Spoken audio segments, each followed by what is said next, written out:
अज्ञानतिमिरान्धस्य ज्ञानाञ्जनशलाकया चक्षुरुन्मिलितं येन तस्मै श्रीगुरुवे नमः। श्रीचैतन्यमनोभीष्टं स्थापितं येन भूतले स्वयं रूप कदा मह्यं ददाति स्वपदान्तिकं। वन्देऽहं श्रीगुरुः श्रीयुतापदकमलं श्रीगुरून् वैष्णवांश्च। श्रीरूपं सागरजातं सहगणरघुनाथान्वितं तं सजीवं साद्वैतं सावधूतं परिजनसहितं कृष्णचैतन्यदेवं श्रीराधाकृष्णपादान् सहगणललिता श्रीविशाखान्वितांश्च। नमः ॐ विष्णुपादाय कृष्णप्रेष्ठाय भूतले श्रीमते भक्तिवेदान्त स्वामिन्निति नामिने। नमस्ते सारस्वती देवे गौरवाणी प्रचारिणे निर्विशेष शून्यवादी पाश्चात्यदेशतारिणे। नमो महावदन्याय कृष्णप्रेमप्रदायते कृष्णाय कृष्णचैतन्य नाम्ने गौरत्वसे नमः। हे कृष्णा करुणा सिंधो दीनबंधो जगत्पते गोपेश गोपिका कांता राधा कांता नमोस्तुते। तप्त कांचन गौरांगी राधे वृंदावनेश्वरी वृषभानुसुते देवी प्रणमामि हरिप्रिये। वाञ्छाकल्पतरुभ्यश्च कृपा सिन्धुभ्य एव च पतितानां पावनेभ्यो वैष्णवेभ्यो नमो नमः। जय श्री कृष्ण चैतन्य प्रभु नित्यानंद श्री अद्वैत गदाधर श्रीवासादि गौर भक्तवृंद। हरे कृष्णा कृष्णा कृष्णा हरे हरे हरे राम राम राम हरे हरे। मुखं करोति वाचालं पंगुं लङ्घायते गिरिं यत्कृपातमहं वन्दे श्रीगुरुदेवतानं श्रीपरमानन्दमाधवं श्रीचैतन्यमीश्वरम्।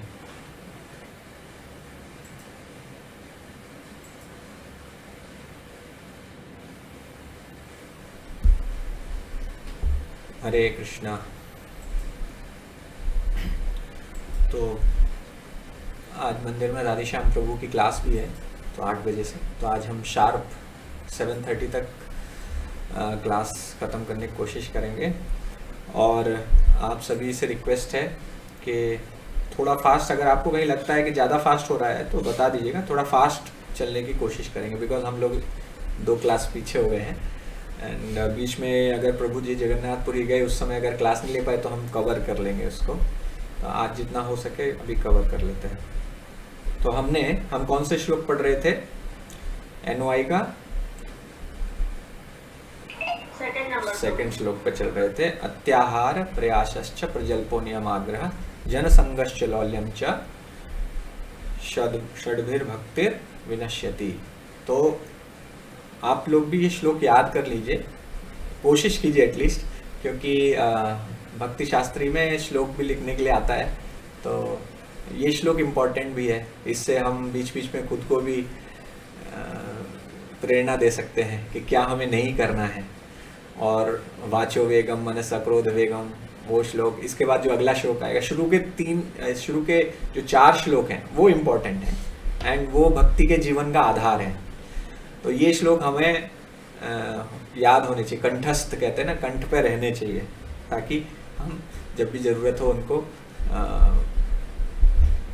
खुद को याद दिला सकें। तो हमने पढ़ा था, प्रजल्प तक पढ़ लिया था। प्रजल्प का एक बहुत इम्पॉर्टेंट लक्षण है जो आज हम पढ़ेंगे। तो प्रजल्प और नियम आग्रह ये 2, प्रजल्प और नियमाग्रह ये 2 ऐसे कार्य हैं जो भक्तों को फंसा देते हैं। जनरली भक्त इन्हीं 2 में सबसे ज़्यादा फंस जाते हैं। हम भक्ति तो प्रारंभ कर देते हैं बहुत ईमानदारी से, निष्ठा के साथ कि हम अच्छी भक्ति करेंगे, लेकिन ये हमारे 2 सबसे बड़े शत्रु बन जाते हैं। और क्यों प्रजल्प से प्रारंभ करते हैं? प्रजल्प में वैसे हमने काफ़ी चर्चा की थी लास्ट क्लास में, लेकिन एक चीज़, इम्पॉर्टेंट चीज़ हमें डिस्कस करनी है कि प्रजल्प क्यों होता है। हम प्रजल्प में सबसे बड़ा प्रजल्प न केवल गप्पे मारना है, इधर उधर की बातें करना है, भौतिक चीजें, भौतिक वस्तुओं की बातचीत करना है। प्रजल्प में सबसे खतरनाक जो कार्य है वो यह है दूसरे भक्तों की निंदा करना। जब हमारे प्रजल्प में ये शामिल हो जाता है तो हमारी भक्ति समूल नाश हो जाती है, समूल जड़ से नाश हो जाती है। तो इसलिए हमें बहुत सावधान रहना चाहिए। तो प्रभु जी ने जैसे बताया लास्ट क्लास, उस क्लास में तो हम देखेंगे कि कैसे स्टार्ट होता है प्रजल्प, कैसे स्टार्ट होता है, यानी क्रिटिसाइज करना कहाँ से, ये जो है क्रिटिसाइज पे कैसे पहुंचता है प्रजल्प। क्रिटिसाइज मतलब निंदा करना। यहाँ देखिए, तो स्टार्ट होता है तुलना करने से। सबसे पहले तुलना प्रारंभ होती है। तुलना क्यों प्रारंभ होती है? क्योंकि हम ईर्ष्या, पीछे जाता है, क्योंकि हम ईर्ष्या करने लगते हैं। जब हम भक्तों से ईर्ष्या करने लगते हैं, जब हम कंपेयर करते हैं, तुलना करते हैं, तो क्या होता है? ईर्ष्या होने लगती है। ये मुझसे, ये इसका नाम मुझसे ज्यादा क्यों हो रहा है, इसको ज्यादा क्यों प्रशंसा मिल रही है, अच्छा इसको तो वो मौका दिया जाता है, मेरे को मौका नहीं दिया जाता है। या कभी कभी हम भौतिक चीज़ों को लेके भी ईर्ष्या करने लगते हैं। आध्यात्मिक तो है ही, उसके साथ साथ भौतिक को लेके भी ईर्ष्या करने लगते हैं। बहुत पैसे वाले हैं, तो ये इस प्रकार की तुलना अगर हम करने लगते हैं तब ईर्ष्या होती है। और जब ईर्ष्या होती है तो तुलना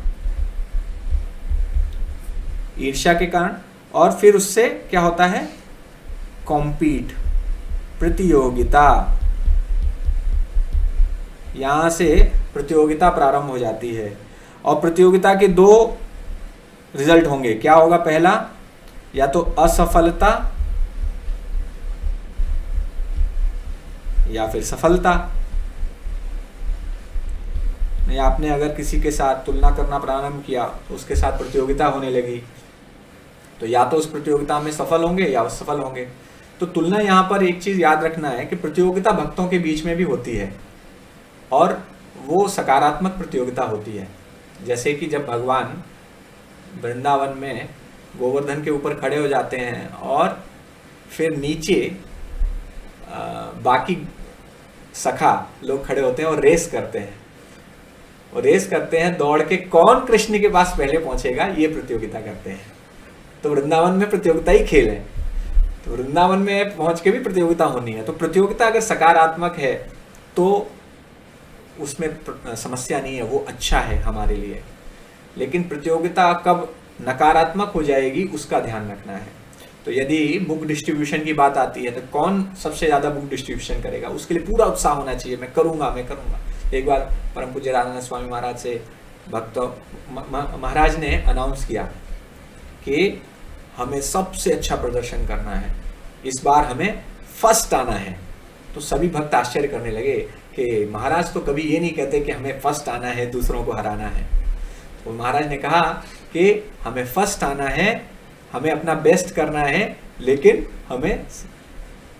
हमें अपना पिछला प्रदर्शन है उससे भी ज्यादा अच्छा करना है, लेकिन फिर भी हमें सबसे लास्ट में होना चाहिए, यानी बाकी भक्त हमसे भी अच्छा प्रदर्शन करें, क्योंकि भगवान को उससे खुशी मिलेगी।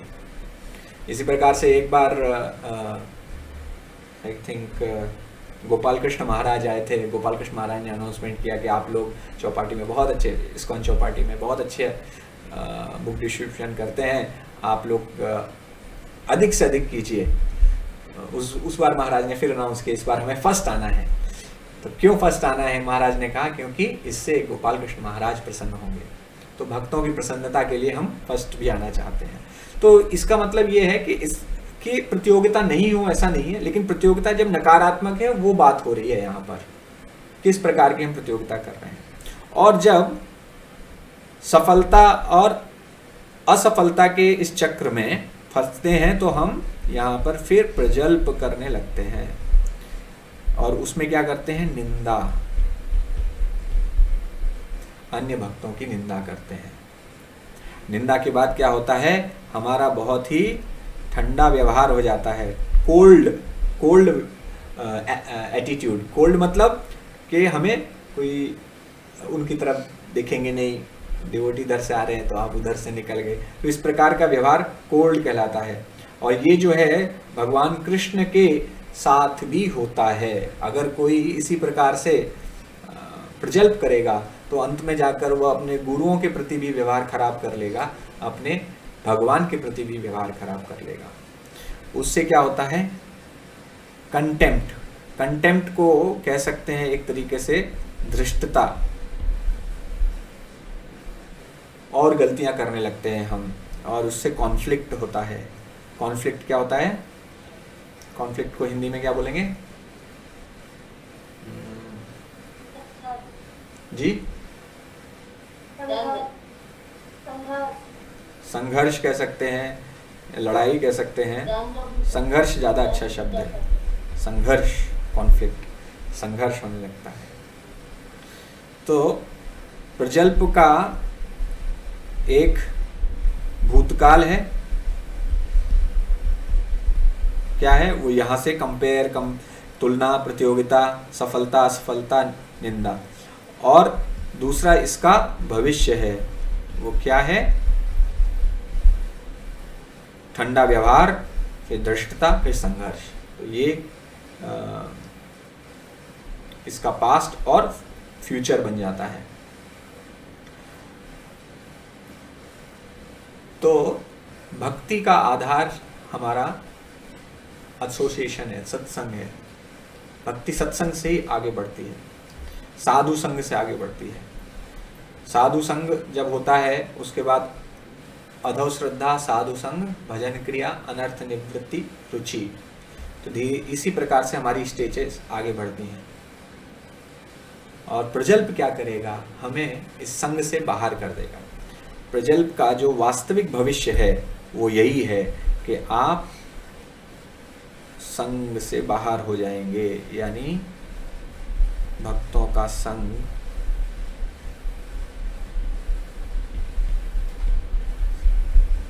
खो देंगे, जो हमारे लिए बहुमूल्य है। और एक बार भक्तों का संग समाप्त हो गया तो हमारे लिए भक्ति में किसी भी प्रकार की प्रगति संभव नहीं है। तो इसलिए प्रजल्प के प्रति हमें बहुत सावधान रहना चाहिए।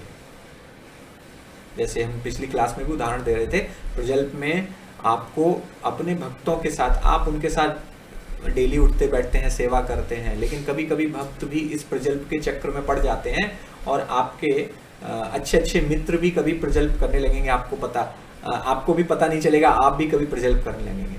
तो हमें हमेशा सावधान रहना चाहिए। कोई किसी की निंदा कर रहा है, दूसरे भक्त की निंदा कर रहा है, तुरंत वहां से हमें निकल जाना चाहिए। प्रभु जी हरे कृष्णा, प्लीज दूसरे भक्त की निंदा मत कीजिए, हम यहाँ पर निंदा नहीं करना चाहते हैं।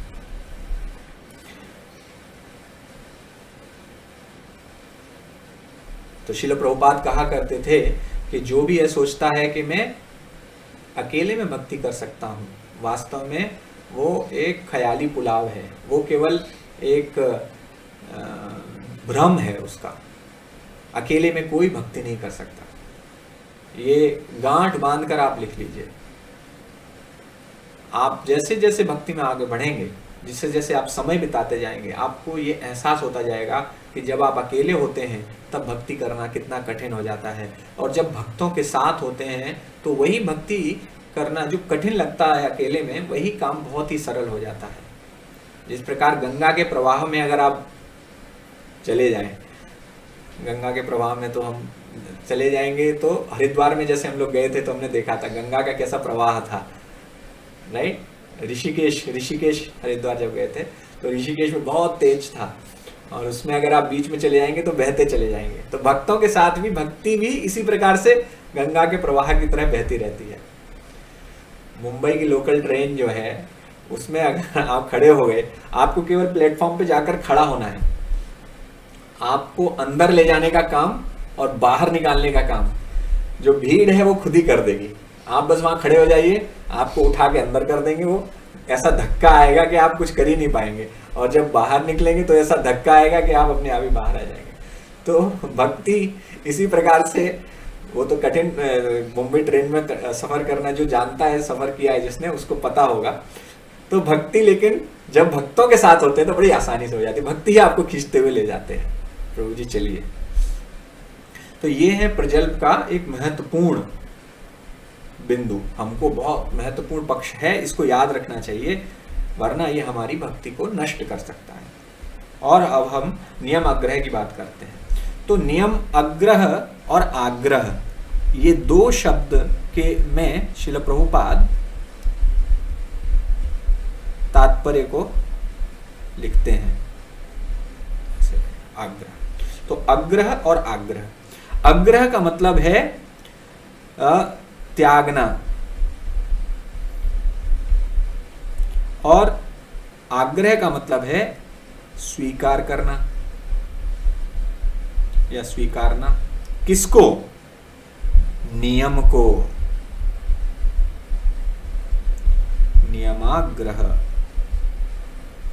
तो नियम को या तो त्यागना या नियम को स्वीकार करना, और ये दोनों ही, अब आप तो कहेंगे नियम को तो स्वीकार करने में गलती क्या है भाई, नियम तो स्वीकार करना चाहिए।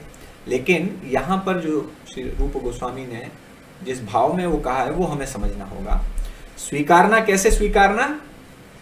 एक फैनेटिज्म जिसको कहते हैं, बिना सार समझे, सार को समझे बिना,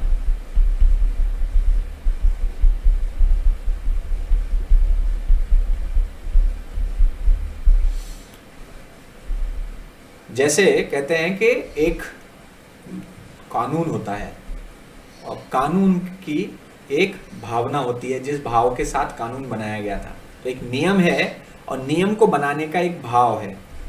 जब आप उस भाव को ठीक से नहीं समझते तो आप नियम का पालन तो करते हैं, किंतु आप उसके सार को नहीं समझे। उदाहरण के लिए, अगर आप टू व्हीलर चलाते हैं तो आप हेलमेट क्यों लगाते हैं? बताइए, कोई बता सकता है क्यों हेलमेट लगाते हैं? सुरक्षा के लिए। और लोग किस लिए हेलमेट लगाते हैं? लोग हेलमेट लगाते हैं कि पुलिस पकड़ लेगी, फाइन ना लगे। तो नियम क्या है, उसका भाव क्या है, और उसको किस प्रकार से आग्रह किया जा रहा है। आग्रह क्या है कि हेलमेट लगा लीजिए वरना पुलिस चालान काट देगी। तो ये उसका पर्पस नहीं है। पर्पस है, अब आदमी जो व्यक्ति कहे कि नहीं हेलमेट तो लगाऊंगा ही, हेलमेट लगाऊंगा चाहे कुछ भी हो जाए। अभी किसी के सर में अगर चोट लगी है तो हो सकता है उसको हेलमेट ना लगा पाए, उसके घर सर में चोट लगी है, लेकिन वो नहीं हेलमेट लगाएंगे फिर भी तो आपका चालान कटेगा। तो अगर वो हेलमेट नहीं लगा पा रहा है लेकिन उसका एक कारण है तो उसको क्षमा किया जा सकता है। तो हमें ये समझना है कि हम कोई नियम फॉलो कर रहे हैं तो उसके पीछे हमने क्या भाव, किस भाव से हम फॉलो कर रहे हैं, क्यों करना चाहिए हमको। जब हम सही सार को समझ के, उसके भाव को समझ के करेंगे तो वह आग्रह नहीं है। तो गंभीरता के साथ, इसको फेनेटिसिज्म बोलते हैं। फेनेटिसिज्म के उदाहरण भक्ति में भी आपको बहुत सारे उदाहरण मिलेंगे कि जैसे किसी को कोई एसिडिटी हो जाती है अगर वो खाली पेट रहते हैं, राइट, हाइपर एसिडिटी, तो ये उनके शरीर की समस्या है और उस कारण से वो निर्जल नहीं रख सकते, निर्जल व्रत नहीं रख सकते, उनको कुछ प्रसाद लेना पड़ता है। तो एकादशी पे अगर व्यक्ति प्रसाद ले रहा है निर्जल एकादशी के दिन, तो अगर कोई दूसरा भक्त उसको निम्न दृष्टि से देखता है, निर्जल एकादशी को प्रसाद ले रहे, बताओ आज निर्जल करना चाहिए और बैठ के प्रसाद ले रहे मजे से, तो वह समझा नहीं है। वास्तव में अगर आपको सेवा करने के लिए एनर्जी की आवश्यकता है और आप निर्जल एकादशी करेंगे और आपके अंदर कोई ऊर्जा नहीं बचेगी, तो उससे क्या होगा, आप आग्रह के फेर में पड़ जाएंगे। तो जो हमारे लिए क्या आवश्यक है, हमारे लिए आवश्यक है कि हमारी सेवा कंटिन्यूअसली चलती रहनी चाहिए, सेवा नहीं रुकनी चाहिए। तो किसी भी नियम को सेवा में बाधा नहीं बनना चाहिए। किसी भी नियम को ऐसा नहीं बनाना है कि हमारी सेवा में बाधा बन जाए। इसमें हमारे ऐसा नहीं है कि 16 माला जप करना, अरे प्रभु जी 16 माला जप करना छोड़ना पड़ेगा, अभी तो बहुत सेवा है। 16 माला जप, 4 नियम, ये बहुत आवश्यक है, इनको इनके लिए नहीं है। लेकिन जो नियम हम अलग अलग स्तर पर फॉलो कर सकते हैं अपने शरीर के हिसाब से। कोई वृद्ध है तो उनके लिए कंसेशन होता है कि उनको जरूरी नहीं है कि वो बहुत कठिन तपस्या करें, क्योंकि उनका शरीर अब वृद्ध हो चुका है। तो नियम आग्रह जो है उसको समझना जरूरी है। और कुछ उदाहरण कोई बता सकते हैं नियम आग्रह के? किसी को कुछ उदाहरण पता है?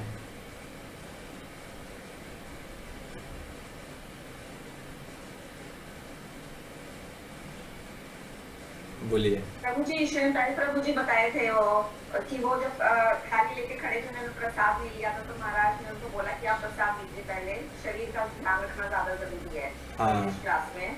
हाँ, तो ये जो है ये किस में आता है? नियम आग्रह में। तो जो आवश्यक है, अगर शरीर के लिए आवश्यक है तो वो करना चाहिए। यस, हाँ बोलिए सरोज माता जी।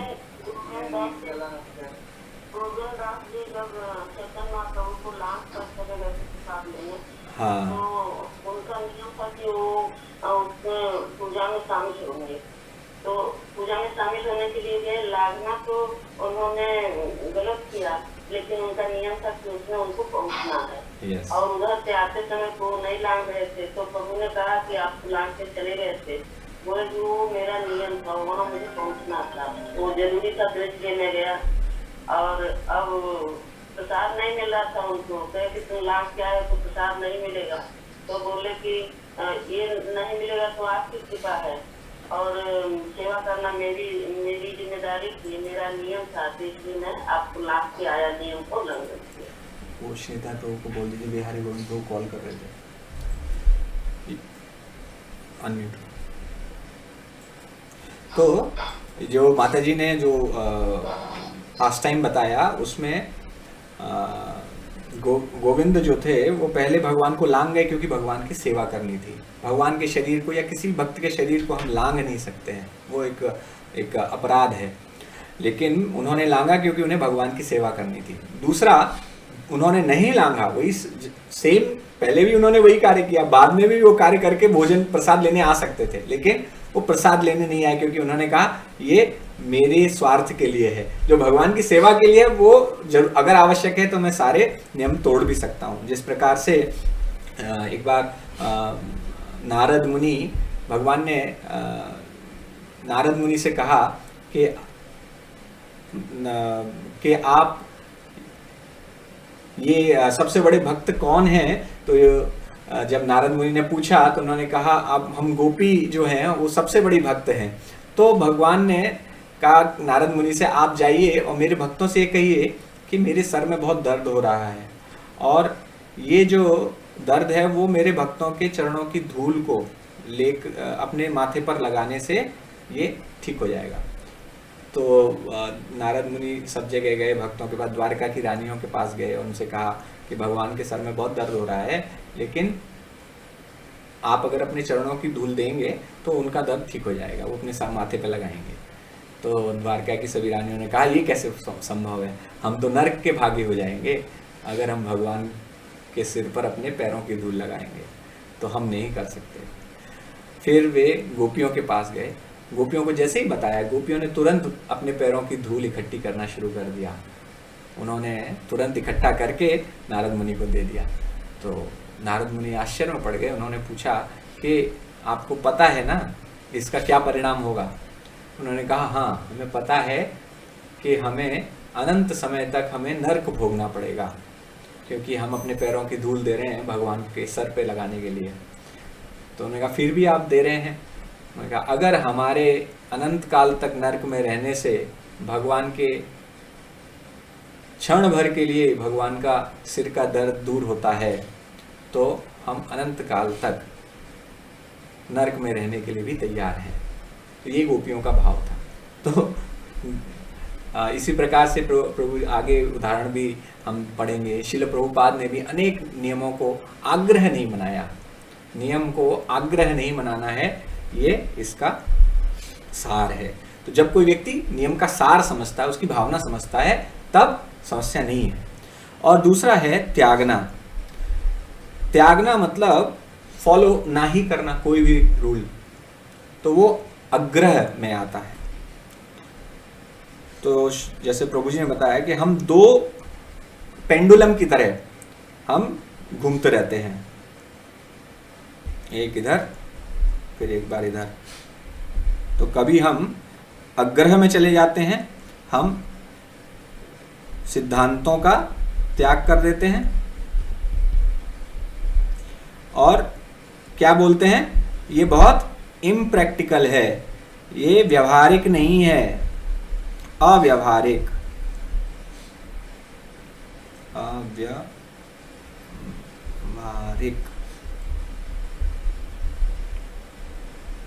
अव्यवहारिक है। टू स्लैग, बहुत ढीले। आपने देखा होगा कुछ भक्त बहुत ढीले हो जाते हैं। भक्तों को अगर जैसे बीच बीच में गुरु को चाबी टाइट करनी पड़ती है, नहीं तो हम ढीले होते चले जाते हैं। तो या तो बहुत ढीले हो जाते हैं, उसको बोलते हैं कि ये अव्यवहारिक है। क्या अव्यवहारिक है? अरे आज के समय में सुबह सुबह मंगल आरती उठना अव्यवहारिक है, पॉसिबल नहीं है। हमें बहुत मेरा घर में जॉब में बहुत टेंशन है, बहुत काम करना पड़ता है, तो मैं सुबह सुबह नहीं उठ सकता। एक दिन कहा गया है, एक्चुअली गृहस्थों के लिए कहा गया है, कम से कम हफ्ते में एक दिन तो आप मंगल आरती के लिए आइए। तो हफ्ते में एक दिन भी अगर हम मंगल आरती नहीं कर पाते हैं, उसको अव्यवहारिक कहते हैं। तो इट इज नियम आग्रह। और दूसरा है टू स्ट्रिक्ट, जो आग्रह में आता है बहुत ज्यादा कठोर, बहुत कठोर आग्रह। तो हम क्या करते हैं, इसमें एक्सटर्नल्स को ब्लाइंडली, यानी हम जैसे इसको क्या, भक्ति को रीत रिवाज की तरह बना देते हैं। रीत रिवाज समझते हैं आप लोग? रिचुअल्स। भक्ति को जो हम रिचुअल की तरह फॉलो करते हैं, क्या बन गए, बिल्कुल ब्लाइंडली फॉलो करते हैं, उसके सार को नहीं समझते हैं, तो ये आग्रह बन जाता है। जबकि भक्त को क्या होना चाहिए, मैच्योर होना चाहिए। मैच्योर मतलब परिपक्व। तो कभी इसी से वो संतुलन बना सकता है, बैलेंस तभी हो सकता है। तो हमें पेंडुलम नहीं बनना है। पेंडुलम क्या है, कभी इधर चला जाएगा, कभी आग्रह में चला जाएगा, कभी आग्रह में चला जाएगा। तो we have to balance it, संतुलन बनाना है। तब वो कैसे होगा, जब आप परिपक्वता को प्राप्त करेंगे, मैच्योरिटी के साथ। तो हमें किसके साथ बहुत कठोर होना है, किसके साथ बहुत कठोर होना चाहिए? अपने साथ हमें बहुत कठोर होना चाहिए। अपने साथ हमें हमेशा स्टैंडर्ड्स हाई करके रखने चाहिए। कोशिश यही करनी चाहिए कि सबसे बेस्ट स्टैंडर्ड हम फॉलो करें। शरीर की अगर कोई व्याधि है तो अलग बात है, अपने गुरु से हम चर्चा करके, सबसे इम्पोर्टेंट है अकाउंटेबिलिटी। हमें अपने गुरु से अवश्य बातचीत करके, और जो हमें लगता है हमारे शरीर के लिए आवश्यक है, उसके अनुसार हमें कार्य करना चाहिए। लेकिन हमेशा हमें अपने आप से कठोर होना चाहिए। जैसे हरिदास ठाकुर जब बहुत वृद्ध हो गए तो उनका स्वास्थ्य भी बहुत खराब हो गया था। तो वे एक बार चैतन्य महाप्रभु गए तो देखे हरिदास ठाकुर लेटे हैं और बहुत दुखी हैं। उन्होंने पूछा चैतन्य महाप्रभु ने कि आप इतने दुखी क्यों हैं? हरिदास ठाकुर ने कहा कि मेरा मन बहुत बीमार है, मेरा मन बहुत बीमार है, इस वजह से मैं अपने नाम जप की प्रतिज्ञा को पूरा नहीं कर पा रहा हूँ। तो चैतन्य महाप्रभु ने कहा कि आपका शरीर बीमार है, आप वृद्ध हो गए हैं, इसीलिए आप नहीं कर पा रहे। लेकिन हरिदास ठाकुर मानने को तैयार नहीं थे। वो कहते नहीं, मेरा मन बीमार है, मेरा मन बीमार है, शरीर नहीं बीमार है, शरीर में कोई समस्या नहीं है। तो ये होते हैं शुद्ध भक्त। वो हमेशा ये कहते हैं कि मेरी ही गलती है, मैं कुछ तो गड़बड़ कर रहा हूँ, मेरा मन गड़बड़ हो रहा है, इसीलिए मैं भक्ति का ये कार्य नहीं कर पा रहा हूँ, ये सेवा नहीं कर पा रहा हूँ। तो इस प्रकार से हम नियम आग्रह के इस पेंडुलम से बाहर निकल सकते हैं। उसके बाद आता है, तो हम ये अंत्यलीला का, ये चैतन्य चरितामृत का अंत्यलीला का 10.83 से 100 तक है। आप इसको एक बार पूरा पढ़ लीजिए। प्रभु जी ने बहुत अच्छे से इसको एक्सप्लेन किया था, जो अभी हमने बहुत संक्षिप्त में इसकी चर्चा की है कि किस प्रकार से गोविंद ने बहुत रिक्वेस्ट की भगवान से हटने की, भगवान आप थोड़ा हट जाइए तो मैं अंदर चला जाऊंगा और आपके पैर दबा लूंगा। तो भगवान ऐसे सो रहे थे कि पैर अंदर की तरफ थे, सर बाहर की तरफ था, लेकिन पूरा क्रॉस था, दरवाजा पूरा ब्लॉक था, तो वो जा नहीं सकते थे। तो जब भगवान नहीं हटे तो उन्होंने भगवान के शरीर पर अपनी उत्तरी रखी और क्रॉस करके चले गए और फिर भगवान के चरण दबाए। इसके बाद भगवान विश्राम करने लगे। जब 45 मिनट बाद भगवान उठे तो भगवान देखे कि गोविंद वहीं पर बैठे हुए हैं। तो भगवान ने कहा कि आप गए क्यों नहीं, आपको प्रसाद लेना चाहिए था, ये तो बहुत गलत बात है। तो बोले नहीं, मैं आपके शरीर को कैसे लांग सकता था। तो अरे जैसे पहले लांगे थे वैसे अब भी लांग सकते थे, पहले भी तो लांग के ही आए थे। तो उन्होंने कहा मैं पहले लांग के आया था क्योंकि मुझे आपकी सेवा करनी थी और उसके लिए मुझे अपने ऊपर कुछ अपराध भी करना पड़े तो भी, यानी मुझे अगर उसका कुछ दंड भी लेना पड़े तो भी मैं तैयार हूं, लेकिन अपने स्वार्थ के लिए मैं कोई अपराध नहीं करूंगा, ये पॉसिबल नहीं है। ठीक है, तो नेक्स्ट है हमारे जनसंग और लौल्यम। जनसंगश्च लौल्यम चा। तो जनसंग क्या होता है, इसके बारे में बहुत अच्छे से बताया है हम लोगों ने। पहले भी आया था, क्या आया था, पिछला श्लोक जो था, हाँ इसमें आ रहा है,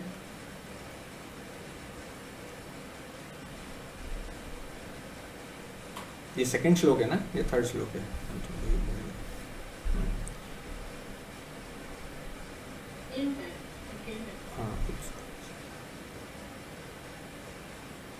हाँ ये बाद में भी आएगा। तो इसके बारे में हमें असत्संग त्याग यही वैष्णवाचार, चैतन्य चरितामृत 22.87 एंड 22.91। असत्संग त्याग यही वैष्णव आचार, स्त्री संगी एका साधु, कृष्णा भक्त आर। जो वैष्णव है उसको हमेशा, जो साधारण लोग हैं उनका जो संग है वो उससे बचना चाहिए। जो साधारण लोग हैं, बाहर समाज के लोग, वो भौतिक रूप से बहुत आसक्त होते हैं, बहुत आसक्त होते हैं, और विशेष रूप से स्त्री के प्रति उनके अंदर बहुत आसक्ति होती है। तो वैष्णव को ऐसे लोगों के संग से दूर रहना चाहिए जो भगवान के भक्त नहीं हैं, भगवान कृष्ण के जो भक्त नहीं हैं उनसे दूर रहना चाहिए। वरम हुत वह ज्वाला पंजरांतर व्यवस्थिति, न शौरि चिंता विमुख जन संवास वैशसम। तो ये श्लोक कहता है कि बेहतर है कि हम एक पिंजड़े के अंदर, एक जेल के अंदर बंद कर दिए जाएं, सलाखें जहां पर लगी हों, ये बेहतर है। उससे जो कष्ट मिलने वाला है वो बहुत अच्छा है, और इसको चारों तरफ आग लगा दी जाए, ये भी बहुत अच्छा है। किसकी तुलना में? एसोसिएट विद दोज, उन लोगों के साथ संग करने की तुलना में जो कृष्ण भक्त नहीं हैं। अर्थात अभक्तों का संग करने से अच्छा है कि मुझे जेल में बंद कर दो और चारों तरफ आग लगा दो। ये इस, क्योंकि भगवान के भक्तों का भगवान के भक्तों का संग दुर्लभ है और अभक्तों का संग बहुत कठिन तपस्या है, हार्डशिप है, बहुत ट्रबलसम है। तो इसलिए अभक्तों का संग कभी नहीं करना चाहिए। तो और लॉर्ड प्रभु जी धन्यवाद जी, प्रभु जी लास्ट वाली लाइन दोबारा रिपीट कर देंगे प्लीज, ये जो भी आप बोले थे। तो ये बेहतर है कि अभक्तों का संग करने से अच्छा है कि मुझे पिंजरे में बंद करके चारों तरफ आग लगा दी जाए। ये अभक्तों का संग करने से ज्यादा अच्छा है। इससे जो कष्ट मिलेगा ना, वो कष्ट अभक्तों के संग करने से जो कष्ट मिलेगा उससे कहीं कम है। इसलिए हमें ऐसे अभक्तों का संग नहीं करना चाहिए, क्योंकि ऐसा जो संग है वो बहुत कठिनाई उत्पन्न करता है। भक्ति जीवन में आपको बहुत कठिनाई उत्पन्न करेगा। और लास्ट है लौल्यम। लौल्यम क्या होता है? लौल्यम का अर्थ किसी को पता है? लालच। हाँ, लालच। तो लालच जो है वो भक्त के जीवन का एक आर्डेंट लॉन्गिंग और ग्रीड, लोभ, बहुत ज्यादा तीव्र इच्छा और लोभ। तो लौल्यम भक्ति में भी आता है। लौल्यम भक्ति में भी आता है। जब वो भक्ति में लौल्यम बन जाता है, यह जो लौल्यम हमारा बाहरी वस्तुओं के लिए, भौतिक संसाधनों के लिए जो लौल्य है, वो जो ग्रीड है, जब वही भक्ति में आ जाएगी तब आपकी भक्ति एक आनंद का अनुभव बन जाएगी। तब आपकी भक्ति बहुत आनंद देगी, क्योंकि आपको ग्रीड रहेगी, और एसोसिएशन चाहिए, मुझे और सुनना है, मुझे और भक्ति करनी है, मुझे और माला जाप करने हैं, मुझे और सेवा करनी है। क्यों करनी है? ये जो है आनंद जब आने लगेगा तब अपने आप ही और ज्यादा। जैसे आप देखेंगे, आज हम सुबह मंगल आरती गए थे तो राधेश्याम प्रभु आए हैं, तो राधेश्याम प्रभु इतने उत्साह के साथ मंगल आरती कर रहे थे। तो मैं सोच रहा था कि प्रभु जी कितने वर्षों से मंगल आरती करते आ रहे हैं, कितने वर्षों से मंगल आरती करते आ रहे हैं, लेकिन आज भी उसी उत्साह के साथ मंगल आरती करते हैं। तो ऐसा तभी हो सकता है जब उनको आनंद आ रहा है। जीवात्मा को जब आनंद आता है किसी कार्य में, तो वो लौल्यम के साथ वह कार्य करती है, बड़ी ग्रेड के साथ वो कार्य करती है। तो हमें भक्ति में अगर आनंद ही नहीं आ रहा है, जैसे कभी कभी आप देखेंगे भक्ति बहुत ड्राई हो जाएगी, शुष्क हो जाएगी। क्यों? ये शुष्कता आती है जनसंग करने से।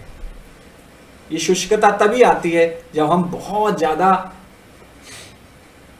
नॉन डिवोटीज का, अभक्तों का संग करने लगते हैं, क्योंकि वो अपनी डिजायर्स हमारे अंदर डालने लगते हैं। आप जिसका संग करोगे उसके जैसे बनते चले जाओगे। तो कोई बहुत ही किसी को ड्रंकार्ड जब बनाना है, किसी को शराबी बनाना है, तो उसे कुछ नहीं करना है, केवल शराबी का संग करना है। शराबी का संग करने लगेगा तो अपने आप ही उसके अंदर भी इच्छा आने लगेगी, जरा पी के देखूं कैसी लगती है, इसको बड़ा मजा आता है, मैं भी जरा पी। तो जो भौतिकवादी लोग हैं, कामी लोग हैं, उनको मजा आता है उसमें, विषय भोगों को भोगने में उन्हें बहुत आनंद आता है, इंद्रिय तृप्ति में उन्हें बहुत आनंद आता है। और हमारा तो इतिहास है ही, हम भी कोई दूध के धुले थोड़ी हैं, हम भी आए तो वहीं से ही हैं, हम भी पहले वहीं थे। तो हमें भी याद आने लगता है, आहा क्या दिन थे जब मैं भी एक पैग बनाता था और पीता था। आप वो दिन कहाँ रहे जब बॉलीवुड के गाने गाते हुए रोड से निकलता था और इधर उधर लड़कियां देखती थी, वाह क्या दिन थे। तो जब इस प्रकार से कोई सोचने लगता है, वो कब सोचने लगता है? जो ऐसे लोगों का संग करता है, जिसको जो स्त्री या पर पुरुष से मोहित जो लोग रहते हैं, उन ऐसे लोगों का संग करने से। क्योंकि आप सोचेंगे कुछ लोग होते हैं बहुत, प्रभु जी हमारे ये मित्र तो बड़े ही सतोगुणी हैं, लेकिन सत्वगुणी होना भी सफिशिएंट नहीं है।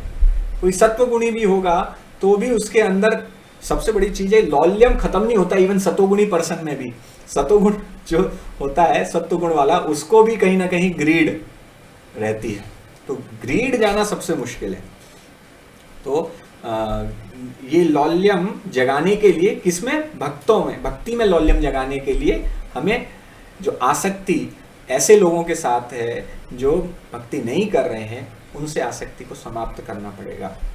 और हमें अपने अंदर की जो डिजायर्स हैं, वो जो कौन सी desires? Material desires, sense gratification की desire, these desires we have to get rid of them, उनसे हमें छुटकारा पाना है। तो इसके बाद प्रभु जी ने डिस्कशन किए थे ब्रेनस्टॉर्मिंग का, तो आप लोग, हमारे पास तो 15 मिनट हैं, तो हम इन पे केवल डिस्कशन ऐसे ही कर लेते हैं ना, वर्कआउट, वो ब्रेकआउट रूम्स नहीं करेंगे। तो पहला है, ऐसी सिचुएशंस बताइए, ब्रेनस्टॉर्म सिचुएशन इस्कॉन में, जहां पर हम कुछ नियमों को बहुत कठोरता से पालन करते हैं और अपने आप को पक्का इस्कॉन भक्त बोलते हैं, लेकिन हम उनके सिद्धांत को और उसके सार को समझते नहीं हैं। तो हमने जैसे उदाहरण पहले लिए थे, इसके क्या क्या उदाहरण लिए थे?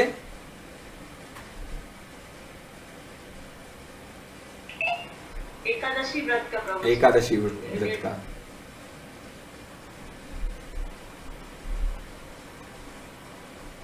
नए लोग जब भक्ति में तो प्रेशराइज करते हैं, क्या उनकी कीजिए। हाँ, यस। तो नए लोगों को आप बोले, जो पहली बार आया है, नहीं आपको कल से 16 माला स्टार्ट कर दीजिए, तो इसको क्या बोलेंगे कि हम, अरे प्रभु ये जो है ना माला नहीं कर रहा है, ये मत करता नहीं है, बेकार है। अरे एक ही दिन हुआ भाई उसको आए हुए, ऐसे नहीं है, या 1 साल भी हो गया तो भी हमें थोड़ा सा दूसरों के साथ हमें ढीला रहना है, इतना ज़्यादा कठोर नहीं बनना है। और छोटा भाई जब जन्म होता है उसको कंठी माला लगा दे। हाँ, ये भी एक है। तो कुछ यस, तो श्रीमताई प्रभु तो बहुत स्ट्रिक्टली कहते हैं कि कंठी माला छोटे बच्चों को नहीं पहनाना है, उनको अपने आप चुनने दीजिए, एक समय आएगा, आप उनको संस्कार दीजिए, और संस्कार मिलने के बाद अगर वो खुद चूज करते हैं, तब जब कोई व्यक्ति अपनी फ्री विल से भक्ति चूज करता है, तब वो ज़्यादा अच्छे से फॉलो कर पाता है। हम लोग सब अपनी फ्री विल से, अपनी इच्छा से भक्ति में आए हैं, हमें किसी ने धक्का देके या जंजीर बांध के कोई लेके नहीं आया है, इसीलिए हम भक्ति कंटिन्यू कर पा रहे हैं। तो इसलिए बच्चों को भी अवसर देना है। और अपने रिश्तेदारों के साथ भी हमें थोड़ा सा ढीला रहना पड़ता है, ठीक है। कभी कभी लोग बहुत ही ज़्यादा फैनेटिक हो जाते हैं, तो वो भी हमें बचना है।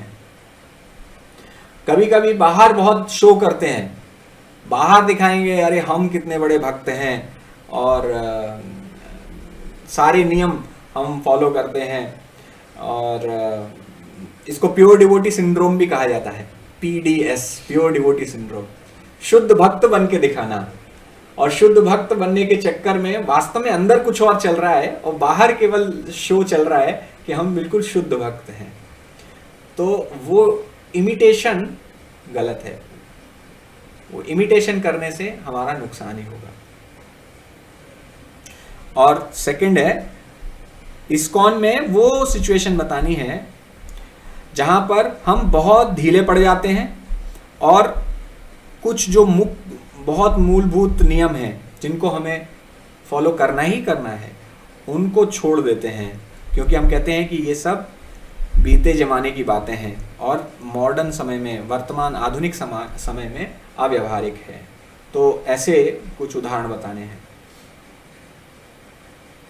प्रभु जी, माता जी लोगों के साथ डीलिंग करते हुए, डीलिंग विद अपोजिट जेंडर, हाँ, प्रभु जी लोगों से, तो ये बहुत इम्पोर्टेंट नियम है। भौतिक माया शक्ति के साथ कभी भी खेलना नहीं है। स्त्री के लिए पर पुरुष माया है, और पुरुष के लिए पर स्त्री माया है। और माया नहीं है मतलब रिस्पेक्ट करना है, बट माया बहुत प्रबल है, ये ध्यान रखना है कि कोई कभी भी गलती हो सकती है। तो इसलिए बहुत स्ट्रिक्ट हमें रहना चाहिए।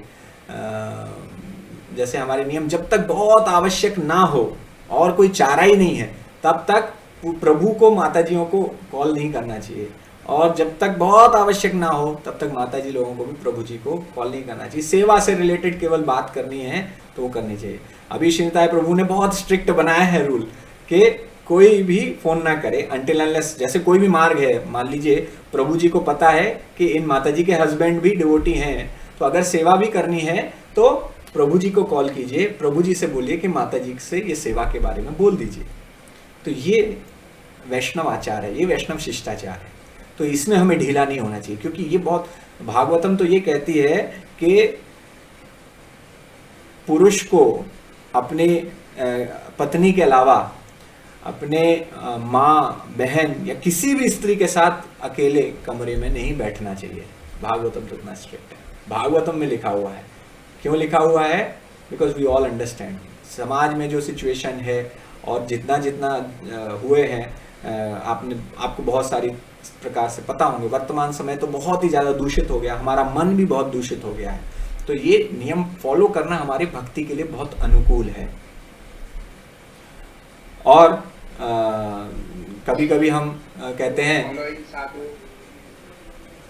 हाँ, तो कभी कभी कहते हैं कि अरे ये तो साधु हैं, सन्यासी हैं, इनको क्या पता होगा, प्रैक्टिकल इनको थोड़ी पता होगा गृहस्थ जीवन में कितनी समस्याएं आती हैं। तो इसलिए हम उनका संग ही नहीं करते हैं, उनके इंस्ट्रक्शन को फॉलो नहीं करते हैं। और हम कहीं भी जाकर दोस्तों के साथ, जो हमारे बहुत एक पुराने ज़माने के दोस्त हैं, उनके साथ बहुत ज़्यादा समय बिताने लगे, मंदिर में आ रहे हैं और हम कोई ड्रेस कोड फॉलो नहीं करते हैं, तो ये सब जो है बहुत सारे ऐसे नियम हैं जिनमें हमें कठोर रहना चाहिए अपने साथ। Leaving chanting to next day, ये बहुत इंपॉर्टेंट है। कभी भी हमें अपनी चैंटिंग समाप्त किए बिना सोना नहीं है। अगर बहुत ही खराब परिस्थिति है, आप पूरे दिन, जैसे मेरी सिस्टर की शादी थी तो मुझे दिन सुबह से शाम तक समय ही नहीं मिला चैंटिंग करने का, तो रात के 12 बजे के बाद में चैंटिंग समाप्त कर पाया, लेकिन वो समाप्त करके ही सोया। तो इसलिए चैंटिंग को कभी भी दूसरे दिन में नहीं टालना है, ये बहुत स्ट्रिक्ट रहना चाहिए, बहुत स्ट्रिक्ट। कभी हमने देखा है, कभी कभी सीरियस भक्त भी हैं लेकिन इसको बहुत लाइटली ले लेते हैं।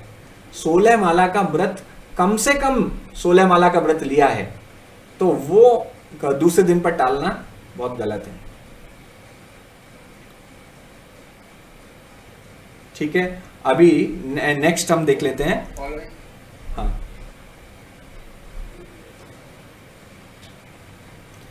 ठीक है, नेक्स्ट देख लेते हैं। अभी नेक्स्ट है उदाहरण। अच्छा, स्किट, इसमें तो स्किट की गई थी, इसमें ड्रामा किया गया था, ये छोड़ देते हैं।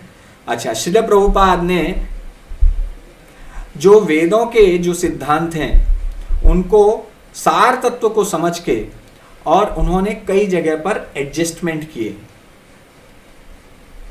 क्योंकि वो सार समझ गए थे।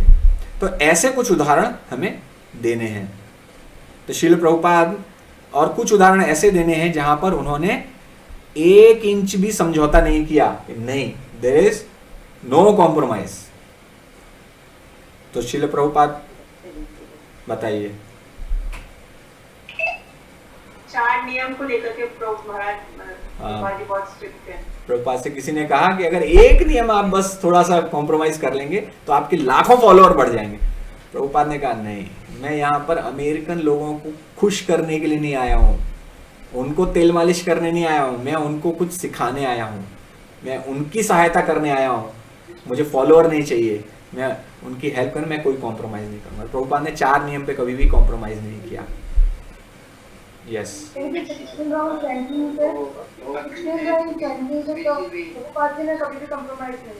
हाँ, 16 माला जप के लिए प्रभुपाद ने कभी कॉम्प्रोमाइज नहीं किया। और हाँ, प्रभुपाद ड्रेस को, प्रभुपाद ने खुद जो है, प्रभुपाद एक्चुअली साड़ी पहनना सिखाया उन्होंने अपनी जो शिष्याएं थी, और खुद पहन के उनके हस्बैंड को सिखाया, और उनसे कहा कि आप हरे कृष्णा प्लीज म्यूट, सीमा माता जी, ओके।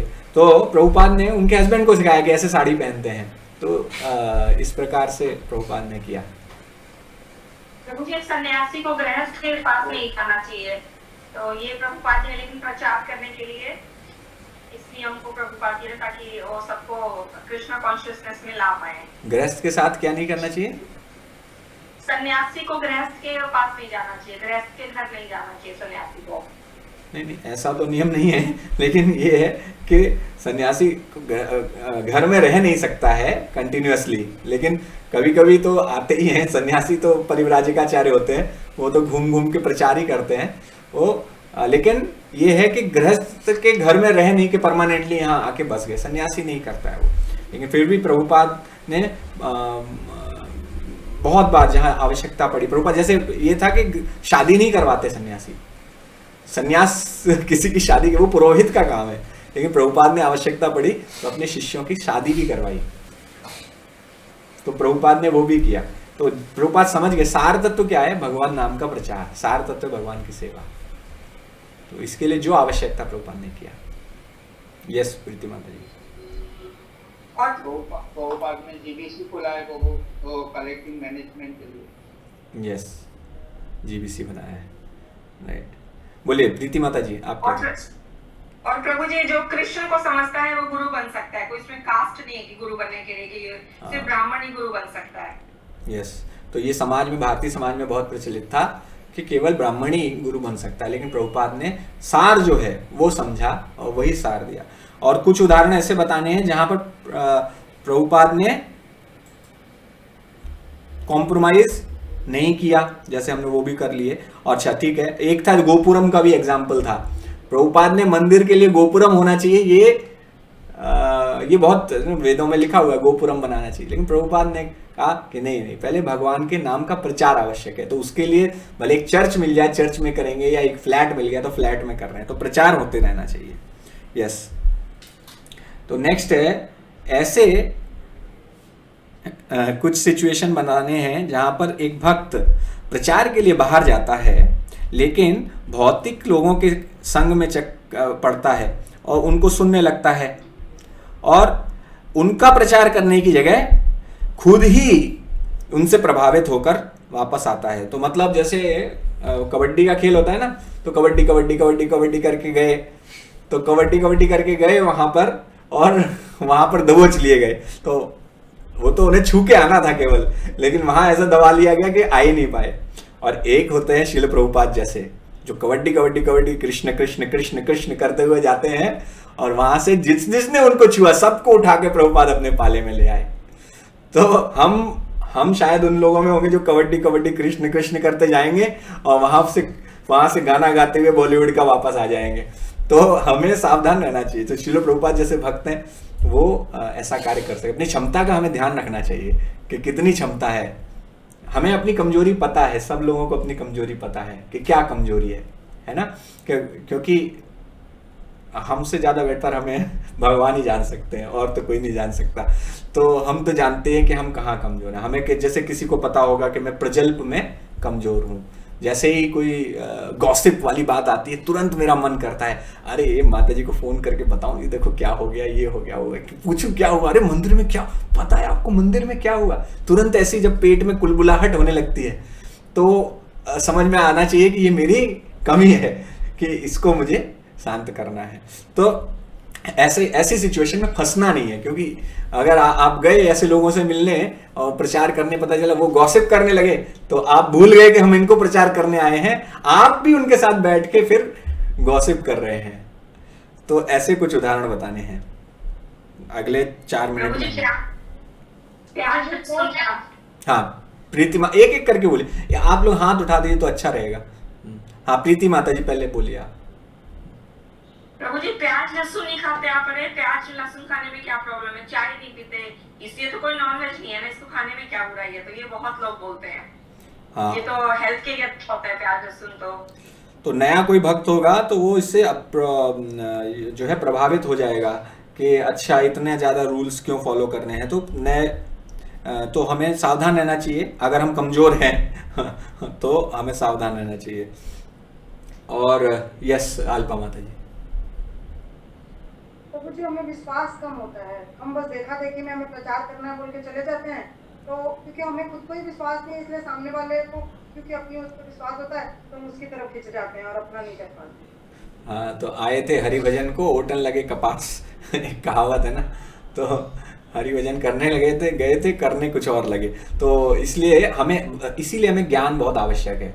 ज्ञान, ये जो क्लासेस है भक्ति शास्त्री कर रहे हैं या भागवतम अटेंड करते हैं, उससे क्या होता है, हमारा इंटेलिजेंस डेवलप होती है, हमारे अंदर तर्क की ये जो लोगों के साथ तर्क वितर्क करना पड़ता है एक भक्त को भी कभी कभी, तो प्रचार करने में ये तो आवश्यक है, क्योंकि लोग प्रश्न पूछेंगे, आप अगर उत्तर नहीं दे पाएंगे तो आप खुद ही कंफ्यूज हो जाएंगे, अरे यार सही तो कह रहा है ये, ऐसे क्यों होना चाहिए। तो अगर इस तरीके से प्रभावित होंगे तो हम ज़्यादा भक्ति नहीं कर पाएंगे, आगे बढ़ना मुश्किल हो जाएगा। तो इसलिए हमें साइंटिफिकली प्रीचिंग प्रभुपाद ने एस्टेब्लिश की, साइंटिफिक प्रीचिंग, वैज्ञानिक तरीके से, क्योंकि आजकल के लोग विज्ञान की बात करते हैं, अब जो है उसी का बोलबाला है। तो हमें भी साइंटिफिक अंडरस्टैंडिंग होनी चाहिए, हमें कोशिश करना चाहिए। यस, और हाथ उठाया था किसी ने, अप्रीति माता जी। वो नॉन डिवोटी,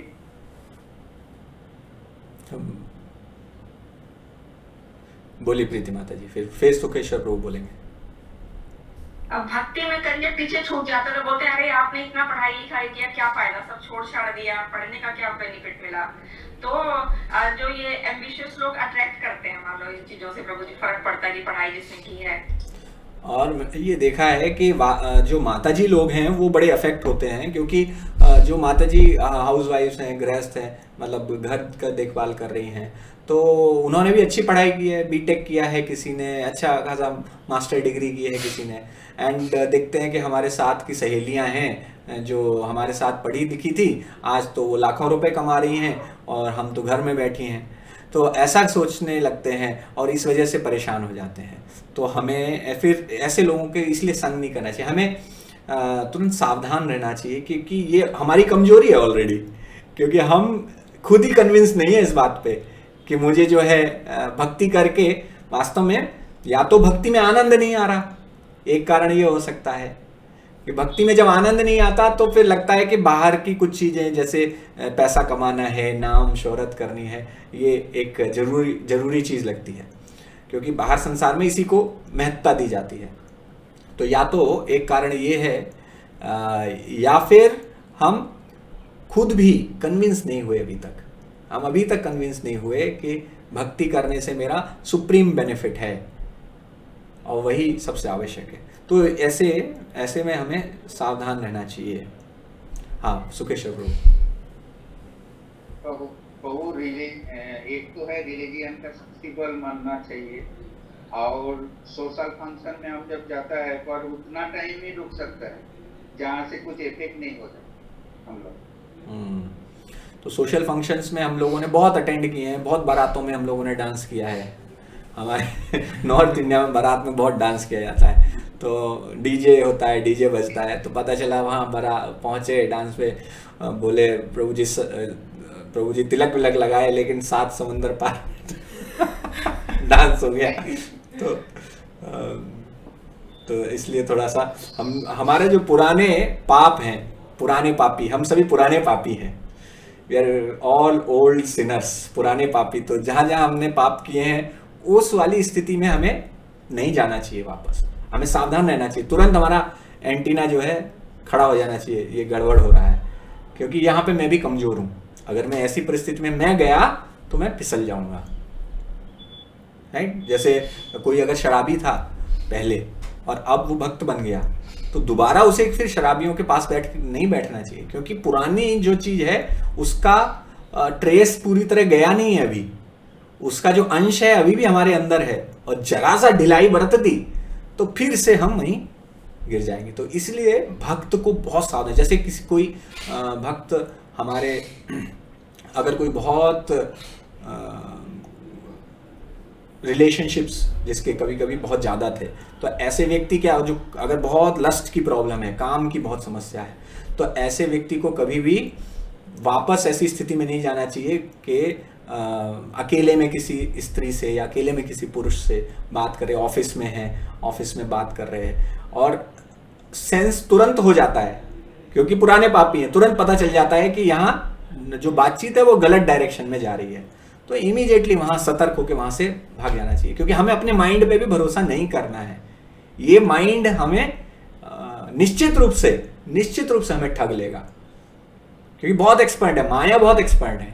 माया को पता है ये कमजोर कड़ी है इसकी, यहाँ इसी कमजोर कड़ी को तोड़ दिया तो सब हो जाएगा। तो इसलिए हमें सावधान रहना चाहिए। Yes, any other example? वो पांडव लोग इतना भक्त था पर इतना क्यों कष्ट उठाए? हाँ, तो इसी प्रकार के प्रश्न जब आते हैं ना, तब हम नहीं समझ पाते हैं। तो इसलिए ये प्रश्न आपसे लोग करेंगे, है ना, आपसे लोग करेंगे। हम खुद अगर कन्विंस नहीं है, हाँ, लोग करते ही है, प्रश्न करते हैं। आप परेशान, आपके जीवन में कुछ परेशानी आएगी तो लोग आपसे भी बोलेंगे क्या फायदा हुआ तुम्हारी भक्ति करने का, इतना तुम्हारे साथ ऐसा हो गया, बताओ, दिन भर बोलते हो हरे कृष्णा जपो, हमें बताते हो, देखो तुम्हारे साथ क्या क्या हो रहा है। तो उसमें क्या उत्तर है? अगर मैं अच्छे से पढ़ाई नहीं करूंगा, अगर मैंने भागवतम के सार को नहीं समझा है, भागवतम हम भक्ति इसलिए नहीं कर रहे हैं ताकि मेरा भौतिक जीवन आनंदमय बन जाए, हम भक्ति इसलिए नहीं कर रहे हैं, ये बहुत भक्ति का लक्ष्य नहीं था। आप लोग भागवत में एडवांस में है इसलिए आपको तो बोल सकते हैं, नए व्यक्ति को नहीं बोल सकते। लेकिन हम क्योंकि इतने वर्ष भक्ति कर चुके हैं तो हमें पता होना चाहिए इस लक्ष्य के साथ भक्ति नहीं की थी मैंने कि सब कुछ ठीक हो जाएगा।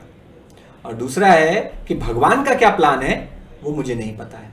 हर एक भक्त के लिए भगवान का अलग प्लान है, आपके लिए अलग है, प्रीति माता जी के लिए अलग है, तनुश्री माता जी के लिए अलग है, सरिता माता जी के लिए अलग है, सबके लिए अलग अलग प्लान है भगवान का।